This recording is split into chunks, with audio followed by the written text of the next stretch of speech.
Itu pertama kali. Belum ada sejarah sebelumnya dalam sejarah Homo sapiens, sejarah politik manusia, di mana pemerintahan dan kekuasaan dikatakan sebagai berdasarkan kehendak dan persetujuan rakyat. Jadi Thomas Jefferson ini seorang saintis, filosofer, natural philosopher yang kagum pada ilmu baru. Kalau Abraham Lincoln kalah waktu itu, maka Amerika ini tidak akan menjadi seperti Amerika yang kita kenal. Tetapi pada abad 18 dia lahir, pada abad 19 dia disempurnakan, pada abad 20 dia menjadi The American Century, dia menjadi Pax Americana. Apakah semua sejarah panjang yang kuat ini, 250 tahun nih, kita di abad 21 sekarang dekade ketiga, itu apakah dia bisa rontok oleh seorang pemimpin seperti Donald Trump?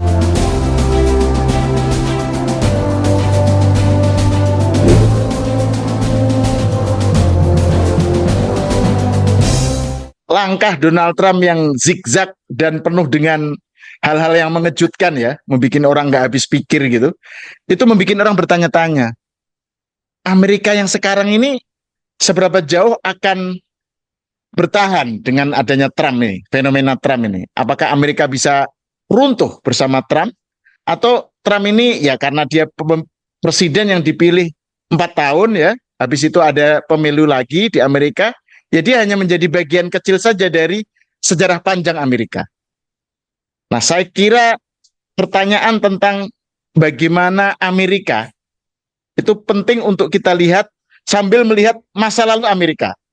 Dan cara terbaiknya adalah melihat langsung berdasarkan orang yang sekarang ada di Amerika. Celi Rizal Malarangeng. Halo Cel. Apa kabar Hal? Kabar baik. Salam dari negara Paman Sam. Iya, ini Celi ini lagi duduk di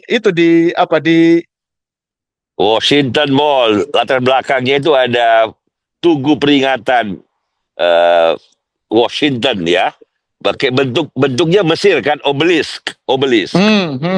Jadi Nah, itu, ini di tengah-tengah. Jadi gambar background itu bukan fake itu ya? Bukan blue screen, Ini itu real itu saya ya? lagi duduk jadi di belakang saya itu Washington Monument, tepat di depan saya ini gedung perwakilan Congress of the United States. Jadi kira-kira 500 meter dari tempat saya duduk, Al. Ya sama dengan pertanyaan Sahal kemarin kan. Masa sih Donald Trump ini bisa menghilangkan sejarah panjang Amerika? Amerika hari ini sudah 250 tahun, Hal. Tahun ini kan tahun depan akan peringatan 250 tahun revolusi Amerika gitu. Masa gara-gara Donald Trump sejarah panjang itu jadi rontok gitu. Dan barangkali kita perlu memahami sejarah Amerika dulu nih Hal. Jadi kita bosen juga bicara Donald Trump dulu kan. Kita lihat dulu di mana fondasi dan kekuatan Amerika sebagai sebuah negara republik modern pertama nih Hal. Amerika ini. Revolusi Amerika 1776 itu menjadi sumber inspirasi begitu banyak pemimpin negara lain, termasuk di Indonesia. Revolusi Indonesia itu Bung Karno, Bung Hatta, Bung Syahrir belajar dari tokoh-tokoh seperti Washington, Thomas Jefferson. Bahkan setelah revolusi kan ada prahara besar yang juga menentukan percabangan sejarah Amerika, yaitu Perang Sipil. 80 tahun setelah revolusi Amerika, pemimpinnya Abraham Lincoln. Dengan pidatonya yang terkenal itu Gettysburg Address, yang ada kata-kata dari rakyat untuk rakyat oleh rakyat itu loh. Spirit founding fathers Amerika ya, ide tentang republik itu kan memang banyak menjadi sumber inspirasi founding fathers kita ya. Bukan hanya Bung Karno, Cel. Sangat amat. Bung Tomo itu sangat terpengaruh itu. Semboyan revolusi Amerika dari Patrick Henry kan, give me liberty or give me death. Waktu kita revolusi itu kan semboyannya merdeka atau mati. Jadi di tembok-tembok itu, gedung-gedung di Surabaya, di Jakarta itu kan merdeka atau mati. Khairil Anwar juga sangat terpengaruh kan dengan penyair kita zaman revolusi gitu loh. Bahkan dia Kerawang Bekasi kan sempat menyadur dari penyair Amerika Archibald MacLeish yang sekarang diabadikan kata-katanya itu di dekat sini juga. Kami mati muda, kaulah yang memberi kami arti. Pokoknya para Ya, generasi 45 ya, Cel ya. ya. Itu mereka Karena sangat paham dengan Amerika ya. betul, karena Amerika ini sekali lagi saya bilang kan, negara republik modern pertama yang lahir. Sejak zaman Yunani, Roman Empire, Majapahit, Ming Dynasty, Ottoman, yang lahir dengan konstitusi, dengan pernyataan deklarasi kemerdekaan, proklamasinya Amerika yang ditulis oleh Thomas Jefferson itu adalah dokumen pertama yang mengatakan bahwa rakyat punya kebebasan hakiki yang harus melindungi negara lahir karena tugasnya melindungi kebebasan itu dan kekuasaan pemerintahan diberikan atas persetujuan rakyat. Persetujuan rakyat, the consent of the people, itu pertama kali. Belum ada sejarah sebelumnya dalam sejarah Homo sapiens, sejarah politik manusia, di mana pemerintahan dan kekuasaan dikatakan sebagai berdasarkan kehendak dan persetujuan rakyat. Nah, itu Thomas Jefferson. Nanti kita akan diskusikan. Tapi intinya sebelum kita masuk lebih dalam soal itu, Cel, kan melakukan perlawatan ya, melawat. Kalau pakai istilahnya Adi Negoro itu melawat ke Monticello dan Gettysburg ya. Iya. Nah, itu Monticello itu kan tempatnya Thomas Jefferson dan Gettysburg itu yang selalu dikaitkan dengan Lincoln. Nah, mungkin kita fokusnya ke situ, dua tokoh itu, Cel. Baik. Jadi Jefferson itu tadi bisa dilanjutkan lagi ya, Cel, soal poin yang dari Jefferson tadi. Baik, jadi kan mumpung lagi di Washington DC, saya kemudian ke selatan 2,5 jam ke Monticello untuk mengerti Jefferson lebih jauh. Kan dia salah satu dari beberapa yang terpenting founding fathers ya, revolusi Amerika bersama George Washington. Ini kalau George Washington itu Bung Karno-nya lah ya, pemimpin besar revolusinya gitu yang jadi presiden pertama. Tokoh-tokoh yang lain seperti Benjamin Franklin, ini juga pahlawan dari Bung Karno, Bung Hatta, Bung Syahrir gitu, the old wise man of the American Revolution. Kemudian John Adams dan kemudian Thomas Jefferson, ada juga Alexander Hamilton. Nah, Thomas Jefferson ini jasa terbesarnya, dia intelektual dia intelektual, filosofer yang menulis deklarasi kemerdekaan. Ya, proklamasinya Indonesia itu Bung Karno dan Bung Hatta di Jalan Proklamasi itu loh, Pegangsaan Timur. Tapi dokumennya lumayan, satu lembar yang lumayan panjang. Kalau dokumen proklamasi kita kan pendek. Nah, dokumen proklamasi Amerika 1776 ya, yang menjadi peringatan lahirnya Amerika itu 4 Juli, itu ditulis sebagian besar oleh Thomas Jefferson. Yang tadi saya katakan bahwa adalah keniscayaan, kebenaran yang niscaya bahwa rakyat itu memiliki hak-hak kebebasan, hak untuk hidup dan mencari kebahagiaan. Dan pemerintah itu rights, ya? Unalienable rights. Unalienable, hak yang tidak boleh ditanggalkan, yang tidak boleh diambil oleh siapapun termasuk oleh pemerintah. Pemerintah hadir untuk menjaga hak-hak itu, dan kekuasaan pemerintah berdasarkan the consent, kehendak dan persetujuan rakyat. Ini dokumen pertama dalam sejarah modern di mana pemerintahan seperti itu. Walaupun kita lihat kan nanti kalau kita bicara akar-akarnya kan ada Magna Carta, ya, abad 13 di Inggris, ada revolusi damai di Inggris abad 17. Thomas Jefferson yang berjasa revolusi Amerika, ya dia mewakili lapisan elit Amerika waktu itu yang mau bebas dari Inggris, tetapi bebasnya bukan bebas meniru Inggris begitu aja, sebagian ditiru filosofinya, tetapi format pemerintahannya adalah republikan. Ya, ini pertama kali dalam sejarah manusia. Dan bisa dilakukan hal seperti itu, seperti kata Alexis de Tocqueville, ya, bahwa begitu dideklarasikan Amerika itu lahir sudah modern karena dia tidak punya aristokrasi. Jadi Jefferson Washington, John Adams, Alexander Hamilton, dia bukan perwakilan aristokrasi Amerika. Dia tipe baru, ini lawyer, pemikir, filosofi. Kalau di Inggris, revolusi demokrasinya, revolusi damai itu, kaum aristokrat bernegosiasi dengan raja. Ya, kalau di Prancis revolusinya itu, kaum aktivis demokrasi menghilangkan aristokrasi. Tetapi saya ke Monticello dari Washington DC, saya pengen mengerti lebih jauh. Apa kekuatan Thomas Jefferson? Kenapa Thomas Jefferson bisa begitu bagus dengan pikirannya, begitu bagus mewakili semangat zaman yang baru, akhir abad ke-18 itu gitu, dengan mengatakan self-evident truth, the consent of the people gitu ya. Saya ke Monticello dan juga itu all men are created equal. Nah, itu juga ya, self-evident truth kata Thomas Jefferson. All men are created. Ya, tentu saja dia maksud juga all men and woman ya. Tetapi kan bahasa waktu itu kan all men are created equal gitu. Saya ke Monticello rumahnya di puncak bukit. Monticello itu kan artinya bukit kecil. Virginia ya, di Virginia ya. Iya, di Virginia. Ya. Monticello itu kan artinya bukit kecil. Kan dia bikin itu setelah dia menjadi duta besar Amerika di Prancis. Dan selama di Prancis 4 tahun dia kan berkeliling Eropa kan. Sehingga dia pakai kata Monticello untuk rumah yang dia bangun sendiri. Ini dia arsiteknya, rumah di Monticello itu. Nah yang rumahnya nggak terlalu besar tapi pemandangannya breathtaking. Dia melihat sama dengan rumahnya Churchill nih di Chartwell yang dekat London itu, di Essex yang tempat dia untuk berpikir, mencari kedamaian, meresapi alam dan melihat masa depan.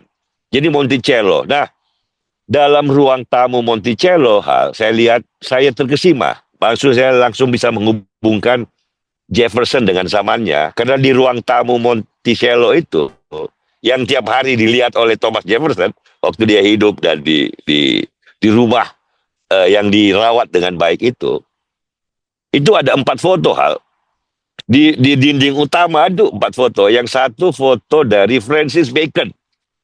Francis Bacon ini filosof empirisisme yang mengatakan bahwa masa depan manusia ilmu, novum organum. Itu satu. Yang kedua ada potret dari Isaac Newton. Ada potret dari Isaac Newton. Yang ketiga potret dari John Locke. Dan yang keempat adalah potret dari Benjamin Franklin. Ini the old wise man yang mencari tahu soal petir dengan bermain layang-layang. Jadi Thomas Jefferson ini seorang saintis, filosofer, natural philosopher yang kagum pada ilmu baru.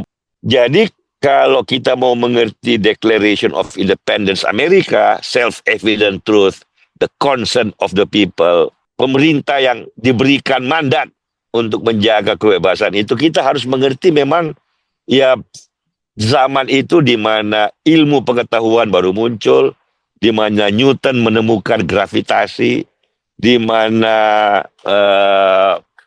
Kopernikus mengatakan bahwa bukan bumi yang menjadi pusat peredaran semesta tapi matahari, di mana orang seperti John Locke sama Thomas Hobbes, ini pergolakan panjang pemikiran politik. Thomas Hobbes yang mengatakan bahwa kita butuh pemerintah, kita butuh negara supaya kita ada ketertiban umum. Manusia jangan menjadi serigala bagi manusia lain. Manusia jangan hidupnya pendek dan brutal gitu ya.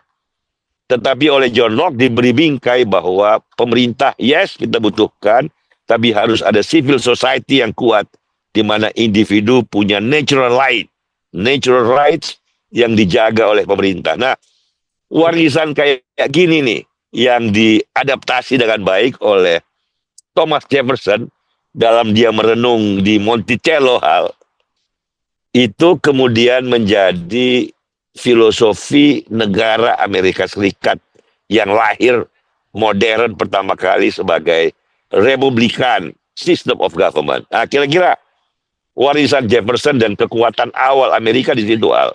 Dia lahir Itu dengan prinsip-prinsip yang paling maju pada zamannya. Itu Jefferson bisa kulakan berbagai sumber inspirasi dari tokoh-tokoh yang kamu sebut tadi ya. Terus juga dia belajar dari pengalaman tradisi pemikiran politik di Inggris dan Perancis. Itu kenapa dia seperti itu kan? Dia kan memang juga banyak melancong ke Eropa ya, Cal ya. Iya, tapi apa yang menyebabkan dia begitu kosmopolit? Dia melancong ke Eropa kan, dia melawat ke Eropa. Sebagaimana kita melawat ke Washington DC sekarang kan setelah deklarasi kemerdekaan dia menjadi duta besar. Tapi sebelum dia ke Eropa, Hal, kan buku-buku dia membaca, dia ini kan Amerika waktu itu koloni Inggris kan, dan perdagangan kan sudah lumayan intensif walaupun masih pakai kapal layar kan, menyeberang Atlantik kan dengan kapal layar ya 2 minggu 3 minggu lah ya. Jadi buku-buku dari tulisan tulisan dari John Locke, hasil penelitian dan pemikiran Isaac Newton, buku dari Montesquieu tentang trias politika itu kan sudah mereka baca, dan mereka membaca warisan Romawi zaman Republikan kan. Kalau Republikan kan bukan Eropa, bukan Inggris, Hal, bukan Perancis awalnya, tapi kan di Romawi ya. Jadi dia lebih layak disebut sebagai American Gentleman Scholar. Gitu ya, kira-kira ya Thomas Jefferson. Jadi orang-orang ya, dia petani, punya Monticello itu kan ada 5.000 hektar kira-kira daerah pertanian milik keluarga Thomas Jefferson ya. Jadi dia cukup mampu untuk ya membaca karya-karya terakhir, pemikiran-pemikiran terdepan Eropa zamannya. Dan ini yang dia jadikan sebagai butir pemikiran yang lahir dalam kata-kata sakral di deklarasi kemerdekaan Amerika, yang kemudian menjadi bacaan Bung Karno, menjadi bacaan Bung Hatta, menjadi bacaan Bung Syahrir, Tan Malaka, Hairil Anwar, Bung Tomo gitu loh, yang menginspirasi semangat Republikan kita juga gitu, Hal, kira-kira. Jadi Amerika sendiri dengan fondasi 250 tahun ya, Thomas Jefferson, deklarasi kemerdekaan, konstitusinya sendiri kan baru 14 tahun kemudian, Hal, diratifikasi karena butuh waktu panjang untuk merumuskan konstitusi yang baru. Tetapi prinsipnya sudah dikatakan dicakup di dalam deklarasi kemerdekaan yang ditulis oleh Thomas Jefferson. Jadi kita salut pada orang Virginia itu yang memberi warisan dalam dan panjang tentang pengertian pemerintahan yang baru, rakyat posisinya di mana dalam pemerintahan yang baru tersebut, dan prinsip apa yang harus melandasi pemerintahan ini secara abadi dalam perjalanan dan evolusi rakyat dan pemerintahan Amerika kemudian. Selain melawat ke Monticello, kan Kelly juga melakukan lawatan ke Gettysburg ya, tempat yang selalu diasosiasikan dengan Abraham Lincoln. Nah itu apa yang pelajaran yang bisa kita ambil dari Lincoln kaitannya dengan tadi Jefferson yang sudah melakukan menegaskan Declaration of Independence Amerika gitu ya. Terus kemudian Lincoln kan selalu dikaitkan dengan Civil War, dengan situasi yang krisis di Amerika lah ya, dalam politik Amerika. Amerika was being tested gitu. Nah, bisa dijelaskan lebih jauh nggak, Cel, tentang sosok Lincoln dikaitkan dengan Gettysburg itu? Ya, jadi memang Lincoln, Jefferson, dan Washington. Ya, di belakang saya ini kan Tugu Washington, Hal, sebagai pemimpin revolusinya lah ya. Nah, memang kalau kita lihat di mall ini, di pusatnya Washington, White House, Kongres, ada 2 tugu peringatan atau shrine ya, yang besar, yang paling gede itu yaitu satu Jefferson, yang satu lagi Abraham Lincoln. Jadi saya juga melihat kedua bangunan bersejarah ini, tugu peringatan bersejarah ini di Washington DC, tapi juga selain ke Monticello, saya langsung lihat kalau Monticello kan di selatan. Nah, ini ke utara, ke Pennsylvania, perbatasan dengan Maryland, itu melihat pusat pertarungan terbesarnya perang sipil zaman Abraham Lincoln. Ini presiden Amerika yang ke-16. Kalau Jefferson kan menjadi presiden yang ketiga setelah George Washington, John Adams, kemudian Jefferson. Kalau 80 tahun kemudian, Sekitar berapa tahun kemudian tuh? 100 tahun kemudian 80 tahun, 80 tahun 80 kemudian, tahun. hampir 100 Oke. tahun kemudian, ya. Nah, kalau kita balik ke Thomas Jefferson, di Monticello itu kan daerah pertanian, ya, di mana ada budak. Waktu zaman itu kan masih ada perbudakan. Jadi, walaupun Thomas Jefferson mengatakan all men are created equal in principle, ya, secara filosofi, tapi realitas Amerika waktu itu termasuk realitas kehidupan Thomas Jefferson, itu perbudakan masih eksis. Artinya belum semua manusia equal dengan yang lain. Dan dalam hidup pribadi Thomas Jefferson, karena istrinya kan meninggal dunia, Martha, dan pada saat dia menjadi dubes di Prancis, dia membawa satu budak perempuan yang namanya Sally Hemings, yang kemudian dia berhubungan punya anak 4 dengan Sally ini. Jadi pada Thomas Jefferson, selain pemikir, filosofer, Declaration of Independence, kontradiksi Amerika itu muncul di situ yang belum diselesaikan. Nah, diselesaikannya oleh Abraham Lincoln 80 tahun kemudian, ya, di mana prinsip all men are created equal itu memang diterapkan sepenuhnya, walaupun dengan berdarah, ya. Pada saat itu 1860-an, 13 negara bagian nih ya, yang diproklamasikan, sebagian negara bagian di selatan tidak mau menghapuskan perbudakan, ya, tidak mau menerapkan prinsip yang telah dilahirkan oleh Thomas Jefferson secara konsisten dalam realitas Amerika saat itu. Nah, Abraham Lincoln adalah presiden Amerika yang mengatakan bahwa a house divided cannot stand. Kalau toh Anda tidak mau hapuskan perbudakan sekarang, perbudakan itu, budak itu harus kita proklamasikan sebagai manusia-manusia yang merdeka. Jangan perluas sistem perbudakan. Silahkan kalau Anda mau, tapi secara bertahap kita akan kurangin. Nah, kehendak baru dari orang seperti Abraham Lincoln dan perwakilan generasi baru Amerika saat itu yang menghasilkan perang sipil. Ini perang terbesar sepanjang sejarah manusia kalau dari segi ukuran perang saudara, ya, perang sipil. Nah, kalau Abraham Lincoln waktu itu tidak bersikap sebagaimana yang dia lakukan, atau kalau Abraham Lincoln kalah waktu itu, maka Amerika ini tidak akan menjadi seperti Amerika yang kita kenal. Ya, Amerika akan menjadi serpihan negara-negara merdeka yang barangkali sebagian maju, sebagian perang saudara, sebagian terbelakang. Ya, tetapi the fact bahwa Abraham Lincoln ini berbeda dengan Jefferson. Kalau Jefferson kan filosofer intelektual yang berpolitik. Kalau Abraham Lincoln sebaliknya hal.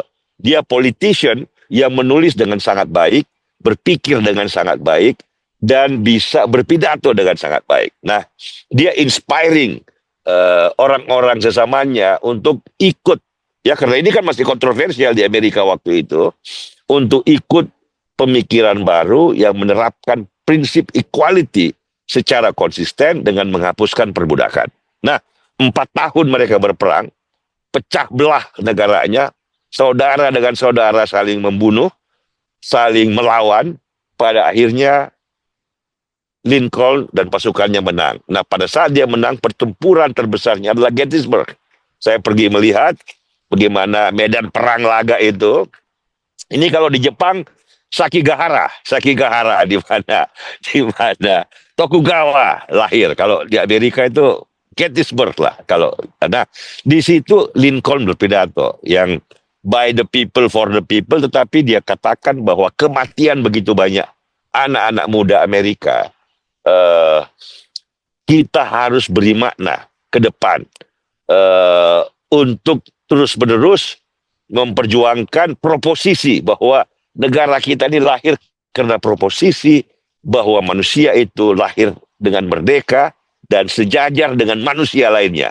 Itu pidato yang sangat menyentuh dan menjadi warisan Abraham Lincoln dan melengkapi evolusi Amerika sebagai sebuah republik modern. Kalau tadi dilahirkan oleh Jefferson, ya, oleh John Adams, oleh Washington, oleh Alexander Hamilton, oleh James Madison, dia kemudian dilengkapi disempurnakan oleh generasi Abraham Lincoln.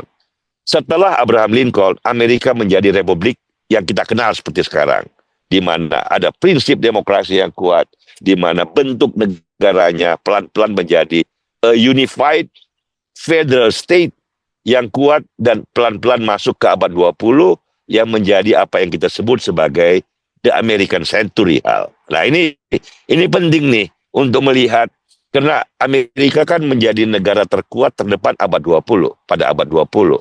Tetapi pada abad 18 dia lahir, pada abad 19 dia disempurnakan, pada abad 20 dia menjadi the American Century, dia menjadi Pax Americana setelah Perang Dunia Pertama dan Kedua. Nah, sekarang kan kita abad 21, Hal. Ya kan, pertanyaan Sahal di awal tadi, apakah sejarah panjang dari Jefferson, Madison, Abraham Lincoln, kemudian abad 20 kalau kita mau lihat salah satu yang terbesarnya kan Franklin Delano Roosevelt. Apakah semua sejarah panjang yang kuat ini 250 tahun nih, kita di abad 21 sekarang dekade ketiga, itu apakah dia bisa rontok, bisa dasar-dasarnya dibongkar oleh seorang pemimpin seperti Donald Trump. Ini kan pertanyaan awal saya tadi. Saya kan duduk di mall ini, melihat Monticello, melihat Gettysburg, melihat monumen George Washington, juga bertanya seperti itu. Is it possible in a very short year of crisis and turbulence and disruption, Trumpian disruption, fondasi 250 tahun yang kuat itu bisa terbang bersama angin, gone with the wind kalau kita pakai novel perang sivil, gone with the wind. Rasanya enggak, Hal. Fondasinya terlalu kuat. Kalau kalau tadi kan abad 18 19 demokrasi, bentuk negara, hak-hak rakyat. Kalau abad 20 itu dia ditemani lagi oleh satu paham baru selain demokrasi, yaitu ekonomi yang bebas, ekonomi yang terbuka, ekonomi Adam Smith dan David Ricardo gitu ya, baik domestik maupun pergaulan ekonomi antar bangsa gitu. Apakah semua itu demokrasi dan free trade, demokrasi dan ekonomi terbuka, demokrasi dan ekonomi pasar bisa dibolak-balik segitu gampangnya oleh temporary emergence of a crazy king, of a mad king gitu? Itu kan begitu susah dipercaya rasanya ya. Saya sih ingin mengatakan bahwa itu hanya the passing phenomenon in politics gitu ya. Fundamental dan jangka panjangnya rasanya sih Monticello, Gettysburg, Smithsonian Mall, di mana kita melihat ini bukan hanya peringatan politik, Hal. Kalau saya lihat, saya di depan museum antariksa, Hal. Di depan museum antariksa ini ada Museum of Natural Science. Ini Jeffersonian. Ini semangat pada ilmu. Ini apa republik modern yang menghargai ilmu dengan perdagangan terbuka, dengan demokrasi yang kuat.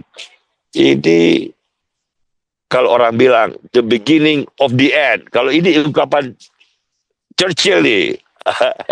Ungkapan Winston Churchill, the beginning of the end. The beginning of the fall of the Roman Empire. Ya kita lihatlah, Hal, sejarah masih berputar. Tapi fondasinya rasanya kuat. Amerika sebagai republik pertama di dunia ini yang dibangun oleh Jefferson, ya, disempurnakan oleh Lincoln. Nah, pertanyaannya, Amerika sekarang ini, Pax Americana yang tadi oleh Charlie disebut sebagai basisnya adalah demokrasi dan republikanisme, dan ada juga free trade ya. Seberapa jauh ini Donald Trump, langkah-langkah zigzagnya ini berdampak kepada Amerika yang kita kenal sekarang? Ya, Memang banyak yang pesimis ya, banyak yang agak fatalistik juga melihat bahwa this is the beginning of the end gitu loh. Termasuk profesor saya sendiri Pak Bill itu agak benar-benar terganggu. Dan banyak Profesor sekali William Liddell kaum ya, William intelektual Liddell. ya, banyak sekali yang terganggu dan merasa bahwa it might be the end. Tetapi saya kok cenderung lebih optimistik ya, dibanding banyak yang kaum pesimis melihat masa depan Amerika. Bukan karena saya Waton Suloyo gitu ya, pernah tinggal lama di Amerika dan terlalu buta dengan kenyataan baru gitu, bukan. Tetapi dasarnya dari Jefferson dan Lincoln itu dan Roosevelt barangkali ya, itu terlalu kuat di Amerika untuk ya mungkin ini swayed by the public opinion gitu ya. Kalau kata James Madison gitu, petty demagog ya, bisa aja from time to time gitu mempengaruhi public opinion di Amerika. Tapi saya kira wilayahnya sekarang ini kalau kita lihat setelah Harvard Universitas dihajar juga oleh Trump, kelihatannya bukan cuma scholars, bukan cuma intelektual, tapi juga masyarakat sipilnya mulai bangkit menggeliat melihat bahwa we have to defend the republic as it was created in the past gitu loh. Mudah-mudahan rasanya kalau saya melihat ke depannya, yang paling mengganggu sekarang ini kan soal tarif, soal perdagangan Amerika maupun dunia ya. Kalau fondasi demokrasinya, walaupun executive order, walaupun sekarang ini fight back-nya keras tuh dari kalangan universitas, kalangan terdidik, kaum intelektual. Yang agak saya khawatirkan soal ekonomi, tapi ekonomi kan selalu ada siklus naik dan turun. Jadi kalau terganggu 2, 3, 4 tahun, fondasi ekonomi Amerika terlalu besar untuk hanya runtuh gara-gara apa yang dilakukan oleh Trump dalam 1-2 tahun ke depan. Memang pertanyaan soal peran baru Cina, bagaimana manufacturing sector itu teknis yang sudah kita perdebatkan di sini di podcast kita dan akan kita terus jelaskan kepada publik pemirsa kita di Indonesia karena ini kan penting. Tetapi dari segi yang lain-lain saya kira oke, ini masa yang susah, ini masa yang sulit bagi Amerika. Tapi Amerika juga pernah mengalami masa-masa kritis dan berhasil melewatinya dengan baik. Masa Abraham Lincoln itu jauh lebih kritis dibanding sekarang. Karena ini kan zaman Lincoln itu Amerika pecah, ya, perang sipil. Terbagi 2 hal, utara dan selatan. Korban perang sipil terbesar dalam sejarah pertarungan politik di dalam satu rakyat bangsa sendiri gitu. Jadi Amerika pernah mengalami saat-saat yang lebih buruk. Depresi besar tahun 29. Itu lebih buruk ekonominya jauh dibanding sekarang. Itu langsung downturn yang tajam gitu. Kemudian Perang Dunia Pertama dan Perang Dunia Kedua. Itu juga momen-momen kritikal yang gak gampang itu. Dan Amerika bisa melewatinya dan tumbuh lebih baik. Ya. Jadi kalau kita lihat dari segi kacamata optimisnya oke, ini adalah critical point atau inflection point in American history, tapi dari sejarahnya setiap krisis terjadi, Amerika bisa melewatinya dan tumbuh lebih baik. Nah, sebagai sahabat kita melawat dari Nusantara ke pusat kekuasaan Amerika, tentu saja kita berharap bahwa pengalaman sejarah Amerika di mana ada krisis dan dia tumbuh lebih baik dan lebih bagus lagi, itu terus berlanjut. Ya, sebagai sahabat, sebagai ungkapan terima kasih kita, Republik kita juga lahir. Salah satunya atas dasar inspirasi dari Republik Amerika, dari Revolusi Amerika. Jadi, kalau kita bawa pesan Nusantara sekarang ke Washington DC yang agak pesimis gini, mudah-mudahan ya tambahan kecil untuk memberi semangat para patriot Amerika untuk memperbaiki negara mereka ke arah yang terus-menerus lebih baik. Ini semacam melawat ke Amerika sebagai ekspresi moral support ya, Cel ya. Dari seorang ekspresi. Kalau dulu Adi Negoro kan melawat ke Eropa. untuk belajar melawat ke barat. kagum bagaimana Melawat dengan ke barat, Eropa. ya. Melawat ke barat. Kayak maksudnya Ya. ke Eropa waktu itu kan. Ya. Adi Negoro. Kalau kita sekarang melawat ke Washington DC, ya kita belajar juga dari Monticello, dari Gettysburg, tapi kita juga memberikan moral support for America to continue your long journey. Ya kan? Perjalanan politik yang abadi untuk merealisasikan ide atau mendukung proposisi bahwa all men are created equal, gitulah kira-kira. Itu yang kita harapkan Hal sebagai sahabat. Oke, terima kasih Celi atas obrolannya dan memberikan kita juga gambar belakangnya itu situasi Amerika di pagi hari ya, di musim semi, situasi di musim DC semi. Di musim semi. 18 Oke, terima kasih. Hal. Iya, makanya pakaiannya juga nggak yang tebel gitu kan. Gitu. Sangat menyenangkan. Oke, terima kasih Celi. Ya, pemirsa sampai di sini dulu, kita berjumpa lagi di episode selanjutnya.